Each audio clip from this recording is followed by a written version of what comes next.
Bismillahirrahmanirrahim. Allahumma aftah alaina hikmataka wa ansyur alaina min khazaini rahmatika ya arhamar rahimin. Baik, hari ini kita akan belajar bahasa Melayu. Tajuk kita harus berwaspada. Kemahiran membaca dan aktivitinya ialah menyatakan kandungan cerita dengan betulnya. Selamat belajar semua. Baik, murid, sebelum membaca petikan, kita harus berwaspada. Kita akan mengeja dulu 10 perkataan ini.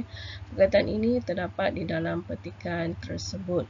Okey, yang pertama, PER per, MA ma, IE, NAN nan, permainan.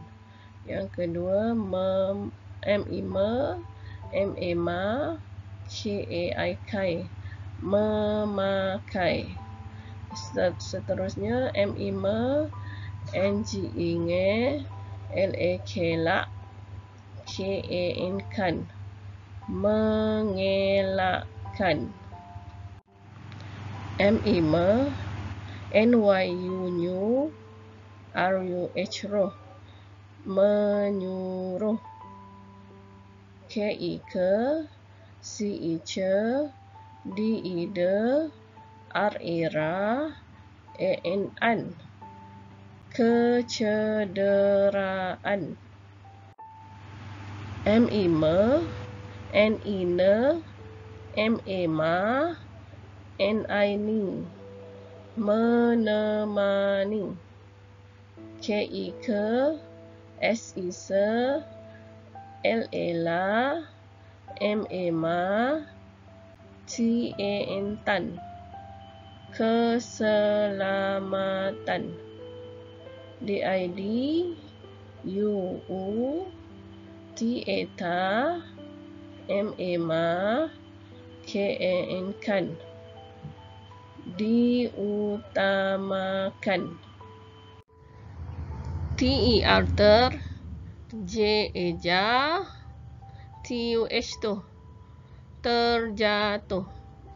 MI me, RIK rek, SI sa, NYA nya, memeriksanya. Membaca. Saya dan adik kembar saya Aiza pergi ke taman permainan. Kami hendak bermain buaian. Sebelum kami pergi ke sana, ibu menyuruh kami memakai pakaian yang sesuai. Pakaian yang sesuai dapat mengelakkan kecederaan, kata ibu. Ibu dan ayah turut menemani kami. Keselamatan di taman permainan perlu diutamakan. Sebelum bermain buaian, ayah akan memeriksanya terlebih dahulu. Ada kanak-kanak terjatuh dan cedera semasa bermain buaian. Saya dan Aiza berasa selamat semasa bermain di sini. Kami bermain buaian dengan gembiranya. Baik, murid-murid, tadi kita telah membaca. Sekarang kita akan menyatakan kandungan cerita dengan betulnya. Jadi kita lihat perkara yang perlu dilakukan jika ke taman permainan. Yes, sebelum pergi ke taman dan semasa berada di taman, apa yang patut kamu lakukan?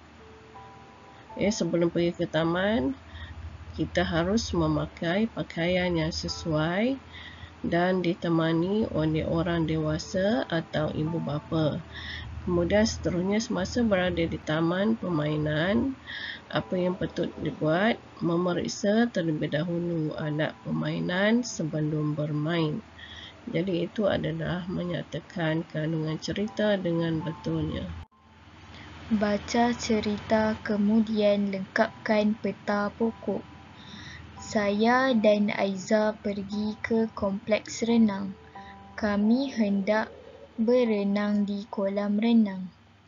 Aina, Aiza, sebelum masuk ke dalam kolam, kamu mestilah memakai pakaian renang, kata Puan Harlina. Ini pelampung, Gunakan pelampung semasa berenang supaya tidak lemas, kata Encik Razman. Ayah dan ibu mengawasi kami dari tebing kolam. Kami berasa selamat berenang di sini.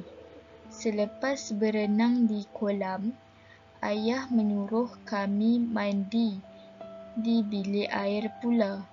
Kemudian kami menukar pakaian. Baik, setelah membaca, sekarang kamu kena menulis peta pokok di dalam buku aktiviti muka surat 64 ya.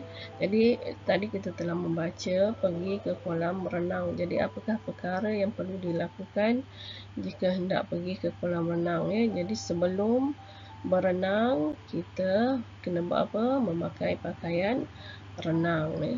Dan semasa berenang apa yang perlu kita buat? Menggunakan pelampung. Terutama jika kamu tidak pandai berenang ya, kena gunakan pelampung supaya lebih selamat. Dan selepas berenang apa yang kita buat? Kita perlu mandi di bilik air untuk membersihkan badan sebelum memakai pakaian yang bersih dan kering ya. Jadi itu adalah perkara-perkara yang perlu dilakukan semasa pergi ke kompleks renang untuk berenang. Jadi kamu boleh isi dalam buku aktiviti muka surat 64.